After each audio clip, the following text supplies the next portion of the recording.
Chidambaram Bethel IPA ஜெபக்கோபுரம் வழங்கும்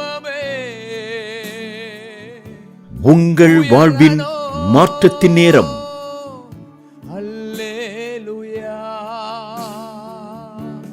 கர்த்தரை தெய்வமாக கொண்டோ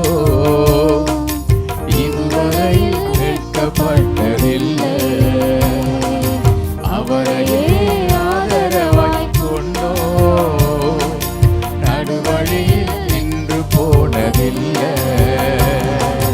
கர்த்தரை தெய்வமாக கொண்டோ இதுவரையில் வெட்கப்பட்டதில்லை,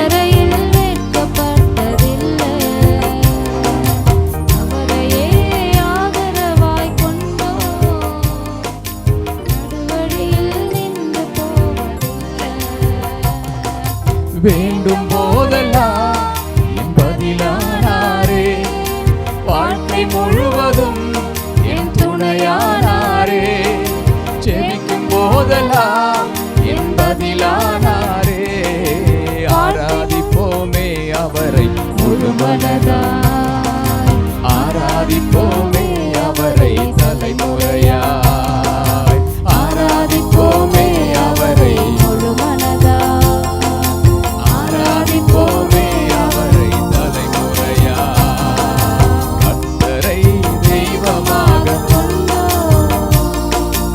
இதுவரையில் வெட்கப்பட்டதில்லை, அவரையே ஆதரவாய் கொண்டோ நடுவழியில் நின்று போனதில்லை.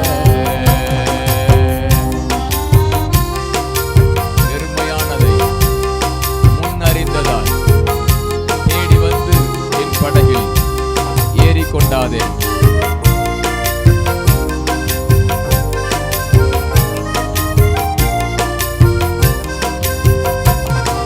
பெருமையானதை முன்னறிந்ததால் தேடி வந்து என் படகில் ஏறிக்கொண்டாதே.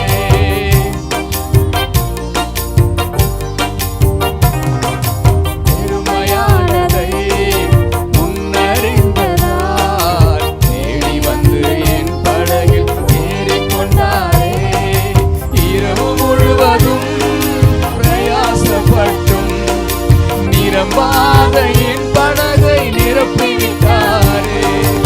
இரவு முழுவதும் பிரயாசப்பட்டும் நிரம்பாத என் படகை நிரப்பிவிட்டாரே. ஆராதிப்போமே அவரை முழு மனதாய், ஆராதிப்போமே அவரை தலைமுறையாய்.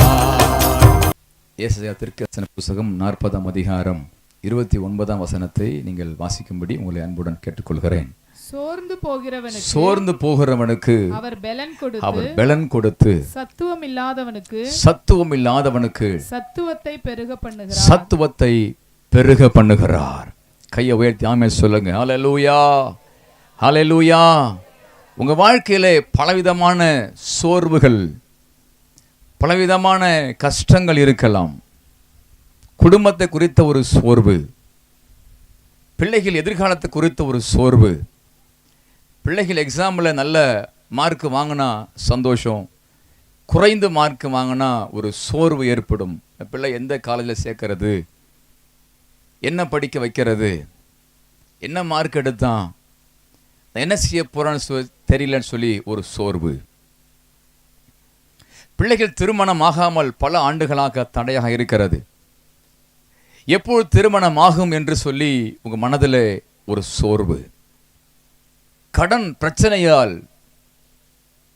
இந்த கடனிலிருந்து எப்படி நான் விடுதலையாக முடியும் என்று சொல்லி உங்க வாழ்க்கையிலே ஒரு சோர்வு. திருமணமாகி பல ஆண்டுகள் ஆகிறது, என்னுடைய மகனுக்கு மகளுக்கு அல்லது எனக்கு ஒரு குழந்தை பாக்கியம் கிடைக்குமா, நாங்கள் பல மருத்துவமனையிலே நாங்கள் முயற்சித்தும் இதுவரை ஒன்றும் நடைபெறவில்லை என்று சொல்லி ஒரு சோர்வு. வீடு கட்ட முடியவில்லை, கட்டின வீடு பாதியில் இருக்கிறது, வீட்டு மேல் கடன், இனி என்ன செய்வது என்று சொல்லி உங்க வாழ்க்கையில ஒரு சோர்வு ஏற்பட்டிருக்கலாம். அத்தனை சோர்வுகளுக்கும் இயேசு ஒரு பதிலை கொடுக்கிறார்.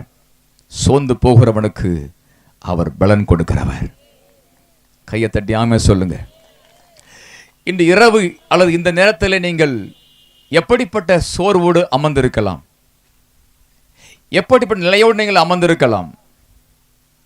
ஆனால் ஏன் சொல்லுகிறார், சோர்ந்து போகிற மனிதனுக்கு உங்கள் வாழ்க்கையில் முடிவு அது அல்ல, சோர்ந்து போகிறவனுக்கு கர்த்தர் பலனை கொடுக்கிறவர். சத்துவம் இல்லாதவனுக்கு கர்த்தர் சத்துவங்களை பெருக பண்ணுகிற கர்த்தர் கூட பேசிக் கொண்டிருக்கிறார். அன்பு தேவ பிள்ளைகளே, சோர்ந்து போகிறவன் அப்படிப்பட்ட மனிதனுக்கு கர்த்தர் சோர்வை நீக்கி அற்புதங்களை ஆண்டவர் செய்கிறார். கையை உயர்த்தி ஆமென் சொல்லலாமா? ஹல்லேலூயா, ஹல்லேலூயா. ஒரு சில வசனங்களை நாம் வாசித்து எந்தெந்த காரியத்தெல்லாம் நமக்கு சோர்வு வருகிறது, இந்த சோர்விலிருந்து கர்த்தர் நம்முடைய வாழ்க்கையில் எப்படி அற்புதம் செய்ய போகிறார் என்று சொல்லி நாம் சில காரியங்களை நாம் பார்ப்போம். ஆண்டவருடைய நாமத்திற்கு மகிமை உண்டாவதாக. முதலாவது, ஒரு மனிதனுக்குள்ளாக பயம் ஏற்படும் பொழுது அந்த மனிதன் சோர்ந்து போகிறான்.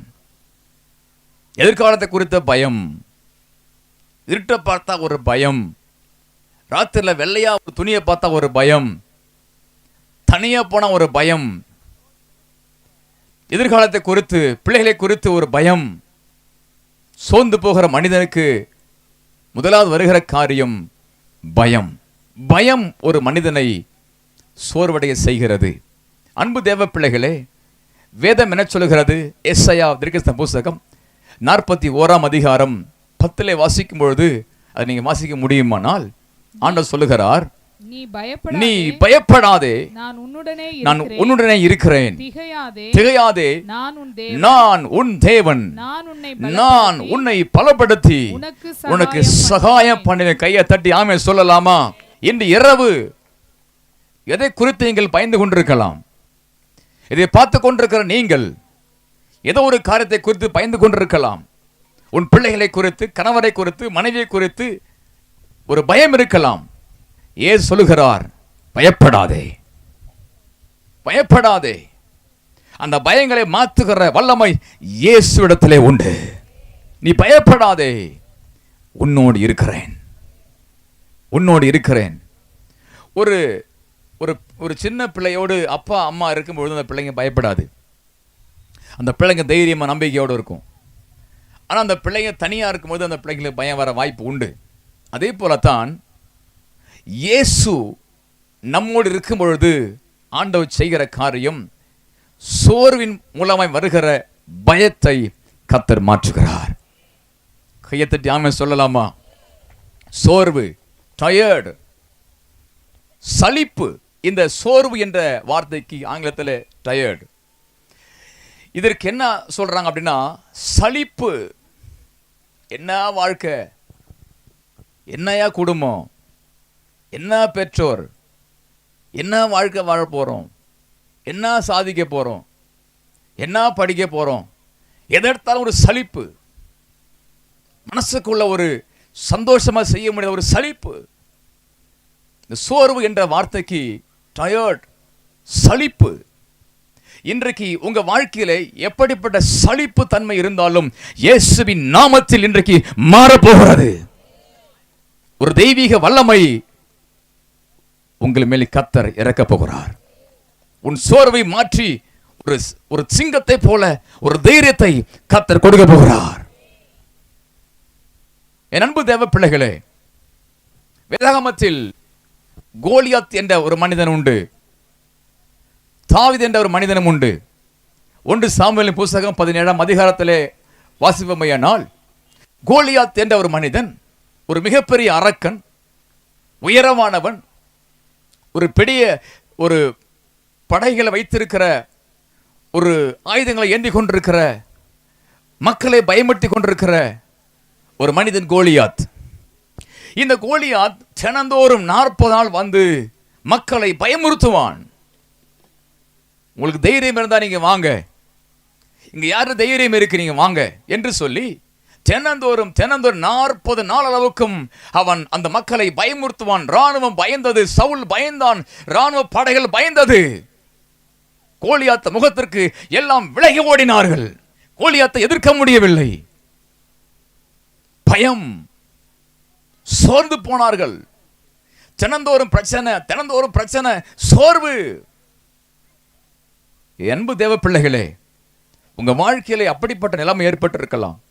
தினந்தோறும் பிரச்சனையா, தூங்கி எழுந்த பிரச்சனை, ராத்திரில தூங்க முடியல, ஒரே டிப்ரெஷன், ஒரு மன அழுத்தம் இருக்கு, தூங்க முடியாது, சோர்வு ஏற்படும். ராத்திரில ஒரு மனுஷன் குறைந்த ஒரு நாளைக்கு 8 மணி நேரம் தூங்கலான்னு சொன்னா மறாவது நாள் எந்த வேலையும் செய்ய முடியாது. குறைந்தது 6 மணி நேரமா தூங்கி ஆகணும் ஒரு நாளைக்கு, குறைந்தது சொல்றேன். ஆனால் தூக்கமே இல்லைன்னு சொன்னா மறுநாளைக்கு எந்த வேலையும் செய்ய முடியாது. ஒரே சோர்வா இருக்கும், கோபம் வரும், எரிச்சல் வரும், மன அழுத்தத்தை கொண்டு வரும், அதிகமான பிரஷரை கொண்டு வரும். அதன் நிமித்தமாக வியாதி பெருக ஆரம்பிக்கும். பைத்தியம் பிடித்தவனாக அலைகிற மக்களை மாறுவார்கள். காரணம் என்ன? சோர்வு. அன்பு தேவ பிள்ளைகளே, தினந்தோறும் கோலியாத் திட்டும் பொழுது, தாக்கும் பொழுது, சத்தம் போடும் பொழுது படையில் சவுலின் ஆயுததாரிகள் பயந்து ஓடி விலகி ஓடினார்கள், பயப்பட்டார்கள், சோர்ந்து போனார்கள். ஆனால் கர்த்தர் ஒரு மனிதனை எழுப்புகிறார். அவன் பெயர் தாவீது. தாவீது வருகிறான், இந்த சம்பவத்தை பார்க்கிறான். யாரையா இந்த மனிதன்? உயரமாய் இருக்கிறான், மக்களை தேவையற்ற வார்த்தைகளை பயன்படுத்துகிறான், எல்லாம் விலகி ஓடுகிறார்கள். யார் இந்த மனிதன்? அவனுக்குள்ளே தேவனுடைய வல்லமை வந்தது. அவன் சொன்னான், இந்த கோலியாத்தை நான் வெல்வேன், நான் வென்று ஜெயம் எடுப்பேன். காரணம் என்ன? என்னோடு கர்த்தர் இருக்கிறார். கர்த்தர் அற்ற இயேசு இல்லாத மனிதன் சோர்ந்து போகிறான். தைரியம் இல்லை, நம்பிக்கை இல்லை, எதிர்காலத்தை குறித்த ஒரு நம்பிக்கை இல்லை, சாதிப்போம் ஜெயிப்போம் என்ற நம்பிக்கை இல்லை, தோல்வி வந்தாலும் எழுவோம் என்கிற நம்பிக்கை இல்லை.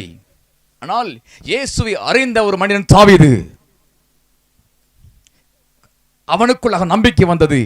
இந்த சோர்ந்து போக பண்ணுகிற இந்த மனிதனை ஜெயிப்பேன். காரணம், எனக்குள்ள கர்த்தர் பெரியவர். அன்பு தேவ பிள்ளைகளே, ராத்திரி இந்த மைதானத்தை கேட்டுக்கொண்டிருக்கிற நீங்கள் பாக்கியவான்கள்.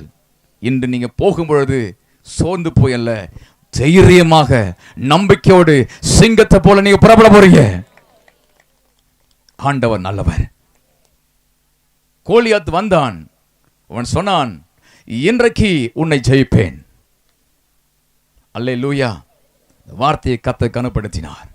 இந்த வார்த்தை பரலோகம் அங்கீகரித்தது. இயேசு கவனித்தார், கர்த்தர் கவனித்தார். கையை தட்டி ஆமென் சொல்லுங்க. அல்லேலூயா. அன்பு தேவ பிள்ளைகளே, எந்த சூழ்நிலை நீங்கள் சோர்ந்து போய் வந்திருக்கலாம். நாளை காலை நான் பணம் கட்டணும், என்ன செய்யறது? நாளைக்கு நான் ஸ்கூல் ஃபீஸ் கட்டணும், என்ன செய்யறது? என் பிள்ளைங்களை காலேஜ் சேர்க்கணும், அதுக்கு பணத்தை என்ன செய்வது என்று புலம்பி இருக்கலாம். கர்த்தர் பேசிக்கொண்டிருக்கிறார். உங்களுக்காக ஒரு அற்புதங்களை அவர் செய்ய போகிறார். குடும்பத்தில் சோர்வு, கணவன் மனைவி குடும்பத்தில் சோர்வு, பிரிவினை, இன்று இரவு கர்த்தர் மாற்றுகிறார். ஒரு தைரியமான நம்பிக்கை கர்த்தர் கொடுக்கிறார். நீ ஜெயிப்பாய். கையை எடுத்து ஆமென் சொல்லுங்க. நீ ஜெயிப்பாய், நீ வெற்றி பெறுவாய், நீ ஜெயம் பெறுவாய். நீ ஜெயத்திற்காகவே பிறந்தவன். சொல்லுங்க, நான் ஜெயத்துக்காக பிறந்தவன், ஜெயிப்பதற்காகவே பிறந்தவன். தோல்விக்கு பிறந்தவன் நான் அல்ல, நான் ஜெயத்திற்காகவே பிறந்தவன். நான் ஜெயத்தை பெறுவேன். கையில உயர்த்தி ஒரு ஆமென் சொல்லலாமா?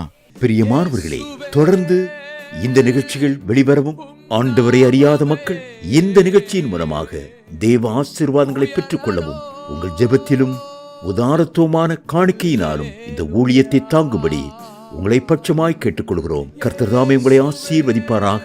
எங்களுடைய ஜிபே எண் 9678709301. உங்கள் ஜெப உதவிக்கும் மேலும் ஆலோசனைகளுக்கும் நீங்கள் எங்களோடு தொடர்பு கொள்ள பாஸ்டர் ஏபி அருள் ஸ்டாலின், பெத்தேல் IPA ஜெபகோபுரம், சிதம்பரம், கடலூர் மாவட்டம், தமிழ்நாடு, தென்னிந்தியா 608001. செல்போன் 9698709301 மற்றும் 9585229103.